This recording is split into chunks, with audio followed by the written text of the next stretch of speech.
आणि शिक्षण व्यवस्थेला हे 3 कार्य पार पाडावे लागतात.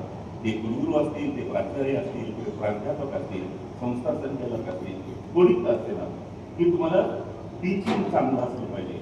मला असं वाटतं पहिल्या क्षेत्रामध्ये सरांनी खूप चांगलं पहिला जो पैलू आहे तो प्रभावीपणे पार पाडला. His teaching is very excellent.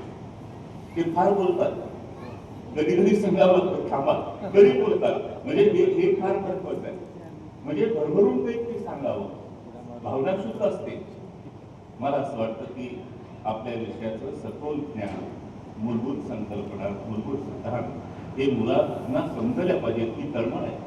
आणि म्हणून त्यांचं टीचिंग जे काही आहे त्या पैलूवर त्यांनी खूप मोठं काम केलं. दुसरं रिसर्च, त्यांचं संशोधनाचं कामही खूप चांगलं आहे. अनेक शोध निबंध लिहिले, अनेक संशोधन ग्रंथ लिहिले आणि मला वाटतं भारतातल्या आणि महाराष्ट्रातल्या अनेक विद्यापीठामध्ये त्यांनी खूप व्याख्यानं सुद्धा केली की संशोधन आपल्या क्षेत्रामध्ये केलं पाहिजे, ही शिक्षकाची बांधिलकी आहे असं ते मानणारे चांगले शिक्षक आहे.